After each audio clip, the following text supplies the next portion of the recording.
Hello friends, welcome to VR Gujju channel. આજે આપણે બનાવીશું ઇન્સ્ટન્ટ સૂખા આલુની સબ્જી। આ સબ્જી જે છે એ તમે પરોઠા સાથે, રોટલી સાથે, પૂરી સાથે સર્વ કરી શકો છો। બાળકોના લંચ બોક્સમાં પણ આપી શકો છો, ટિફિન બોક્સમાં પણ આપી શકો છો અને જ્યારે ટ્રાવેલિંગમાં તમે બહાર જતા હોય ત્યારે આ સબ્જી તમે લઈ જઈ શકો છો। તો ચલો ફ્રેન્ડ્સ, વિડીયો સ્ટાર્ટ કરીએ। તો જીરા આલુ બનાવવા માટે મેં અહીંયા બટેકા લઈ લીધા છે, જે મીડિયમ સાઇઝના આ રીતના 5 બટેકા લીધા છે અને એને મેં બોઇલ કરી લીધા છે। અને બોઇલ આપણે કર્યા છે એ અડધી કલાક જેવું થયું છે। બોઇલ કરીને તરત નથી લેવાના, કેમ કે બોઇલ કરીને તરત લઈશું તો એ ચીકણા પણ થઈ જશે અને તમારે જેવો શેપ આપવો હશે એવો નહીં અપાય। મતલબ કે તમે લાંબા પણ કટ કરી શકો છો આમાં અને સ્ક્વેર પણ કટ કરી શકો છો। તો હું અત્યારે આને સ્ક્વેર કટ કરું છું। તો આપણે જે બાફેલા બટેકા લીધા છે એને આ રીતે આપણે કટ કરી લઈએ।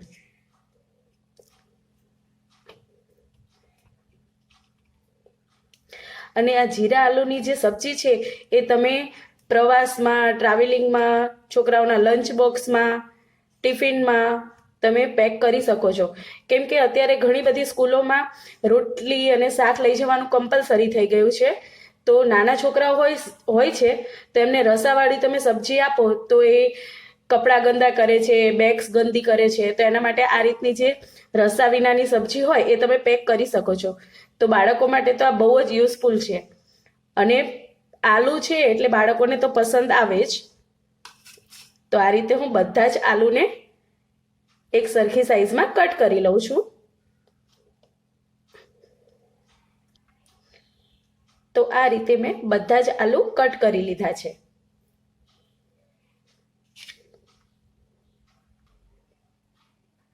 તો અહીંયા જીરા આલુનો વઘાર કરવા માટે મેં અહીંયા સિંગ તેલ લઈ લીધેલું છે। તો એ આપણે 2 ચમચી જેટલું લઈશું, 2 મોટી ચમચી જેટલું। તો મેં અહીંયા સિંગ તેલ લીધું છે, તમે કોઈ પણ તેલનો યુઝ કરી શકો છો, પણ સિંગ તેલમાં આનો ટેસ્ટ ખૂબ જ સારો આવે છે। તો મેં અહીંયા સિંગ તેલ લીધું છે, અત્યારે 2 મોટી ચમચી જેટલું લઈ લીધું છે। તેલને આપણે ગરમ થવા દઈએ। આ સબ્જી છે એ એકદમ ઝટપટ રેડી થઈ જાય છે અને બહુ જ ઓછા ઇન્ગ્રેડિયન્ટ્સમાં થાય છે। જે રૂટીન આપણે મસાલા યુઝ કરીએ છીએ એ જ મસાલામાં થઈ જાય છે। તો આપણું તેલ પણ ગરમ થઈ ગયું છે। હવે સૌથી પહેલા આપણે 1 ચમચી જેટલું જીરું એડ કરીશું। આખું જીરું જે આવે છે આ રીતનું એ જીરું એડ કરીશું। આમાં રઈનો વઘાર નહીં થાય, ઓનલી જીરાથી જ થશે। તો આપણે 1 ચમચી જેટલું જીરું એડ કરીશું। જીરું તતડી જાય એટલે ગેસની ફ્લેમ એકદમ સ્લો કરી દેવાની છે। સાથે આપણે હિંગ એડ કરીશું ચપટી, અડધી ચમચી હળદર એડ કરી છે અને હવે આપણે જે બટાકા બાફીને રાખ્યા હતા એ એડ કરી દઈએ। આમાં તમે આદુની પેસ્ટ પણ યુઝ કરી શકો છો। તો આ રીતે હવે સારી રીતે આપણે ઉપર નીચે કરી અને તેલમાં આને થોડા ફ્રાય કરી દઈએ, જેથી એનો ક્રન્ચી ટેસ્ટ આવે એકદમ।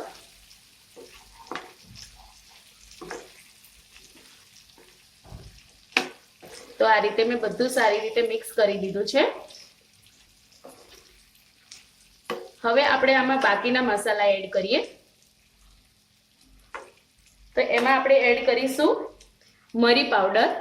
તો આમાં આપણે સૂકું લાલ મરચું એડ નથી કરવાના, તો મરી પાવડર એડ કરીશું, જેનાથી એનો ટેસ્ટ ખૂબ જ સરસ આવે છે। તો મેં અહીંયા અડધી ચમચી જેટલો મરી પાવડર લીધેલો છે, તો એ આપણે એડ કરીશું। સાથે જ ટેસ્ટ પ્રમાણે મીઠું એડ કરીશું, એ મેં અડધી ચમચી જેટલું લીધું છે। તમે તમારા ટેસ્ટ પ્રમાણે પ્લસ માઇનસ કરી શકો છો। સાથે જ મેં અહીંયા ગરમ મસાલો લીધેલો છે, એ અડધી ચમચી કરતાં પણ ઓછો છે। જે રૂટીન દાળ શાકમાં આપણે યુઝ કરીએ છીએ એ જ મસાલો છે, એ એડ કરી દઈશું। કસૂરી મેથી લીધેલી છે, એને આપણે હાથથી આ રીતે ક્રશ કરી અને એડ કરીશું, જેથી એની ફ્લેવર ખૂબ જ સરસ આવે છે।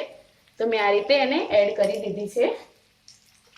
સાથે જ આપણે ધાણા જીરું પાવડર એડ કરીશું। તમારે અહીંયા આમચૂર પાવડર એડ કરવો હોય તો કરી શકો છો, પણ હું અહીંયા લીંબુના રસથી એની ખટાશ કરવાની છું, તો મેં અત્યારે આમચૂર પાવડર એડ નથી કર્યો। હવે આ બધી જ સામગ્રીને આપણે સારી રીતે મિક્સ કરી લઈએ।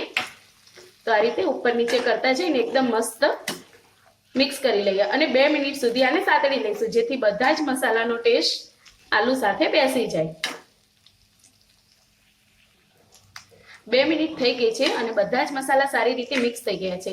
અત્યારે તમારે ચીલી ફ્લેક્સ એડ કરવા હોય તો તમે કરી શકો છો, પણ મારા ઘરમાં નાનું બાળક છે એ પણ ખાવાનું છે તો મેં ચીલી ફ્લેક્સ એડ નથી કર્યા. હવે આમાં આપણે અડધી ચમચી કરતાં પણ ઓછી ખાંડ એડ કરીશું, કેમ કે આમાં લીંબુનો રસ એડ કરવાનો છે તો એ ખટાશ બેલેન્સ થઈ જાય અને આ શાકનો એકદમ ખાટો મીઠો ટેસ્ટ સરસ આવે, એટલા માટે મેં ખાંડ એડ કરી છે. જો તમારે સ્કીપ કરવી હોય તો સ્કીપ પણ કરી શકો છો. હવે આપણું શાક એકદમ રેડી થઈ ગયું છે. હવે આપણે ગેસની ફ્લેમ બંધ કરી દઈએ અને થોડી વાર માટે આ રીતે મિક્સ કરશું એટલે આપણે જે ખાંડ એડ કરી છે એ ઓગળી જશે. તો આપણી આ સબ્જી ગરમ હોવાથી ખાંડ આપણી ઓગળી ગઈ છે અને હવે આપણે એમાં લીંબુનો રસ એડ કરીશું. તો મેં અહીંયા અડધા લીંબુનો રસ લીધેલો છે, એ આપણે સારી રીતે મિક્સ કરી દઈએ. એ લીંબુનો રસ છે એ ગેસ બંધ કર્યા પછી જ એડ કરવાનો છે, જેથી કરીને ક્યારેક એવું બને છે કે આપણે ગેસ ચાલુ હોય ને લીંબુ એડ કરીએ તો એનું કડવો ટેસ્ટ આવતો હોય છે. તો તમે જોઈ શકો છો કે એકદમ ઝડપથી જ આપણી આ સબ્જી કેટલી સરસ રેડી થઈ ગઈ છે.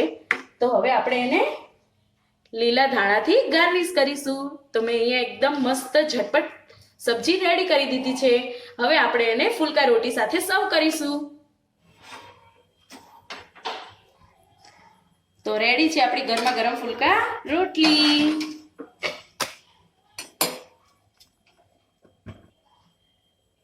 મસ્ત એની ઉપર આપણે ઘી લગાવી દઈએ. તો ચલો ફ્રેન્ડ્સ, આપણી આ સૂકી સબ્જી રેડી છે તો એને સર્વ કરી લઈએ. તો આપણી પ્લેટ આવી ગઈ છે ને એમાં આપણે સર્વ કરી દીધું છે. ઉપરથી થોડા લીલા ધાણા એડ કરી દઈએ, સાથે જ ગરમા ગરમ ફુલકા રોટલી, એની સાથે રાયતા મરચા. ફ્રેન્ડ્સ, તમે આની રેસીપી જોવા માંગતા હોય તો એ પણ મેં શોર્ટ વિડીયોમાં અપલોડ કરેલી છે, તો ચેનલમાં જઈને તમે જોઈ શકો છો. એની સાથે છે લીલી દ્રાક્ષનું ઇન્સ્ટન્ટ આચાર. તો આ રેસીપી પણ મેં ચેનલમાં અપલોડ કરી છે, એ વિડીયો પણ તમે જોવા માંગતા હોય તો ચેનલમાં જઈને જોઈ શકો છો. અને આ રેસીપી એકદમ ઇન્સ્ટન્ટ બને છે અને એકદમ તમારી કોઈ પણ ડીશ હોય એનો ટેસ્ટ એકદમ વધારી દે છે. તો આ રેસીપી તમે જરૂરથી ટ્રાય કરજો અને જેને પણ કરી છે મને કમેન્ટ કરીને જરૂરથી જણાવજો. અને આપણું ગુજરાતીની ડીશ છાશ વગર તો અધૂરી છે, તો એકદમ ખાટી મીઠી છાશ. ચલો તમે પણ આવી જાઓ જમવા માટે. તો ફ્રેન્ડ્સ, આપણી ડીશ એકદમ રેડી છે. તો જોતા જ મોઢામાં પાણી આવી જાય એવી છે ને. અને આ છાશનો મસાલો. તો ફ્રેન્ડ્સ, કેવી લાગી આજની આ રેસીપી મને કમેન્ટ કરીને જરૂરથી જણાવજો. અને તમને આજની આ રેસીપી ગમી હોય તો વિડીયોને લાઇક અને શેર કરવાનું ના ભૂલતા. ફરીથી મળીશું નવા જ વિડીયો સાથે. Bye bye.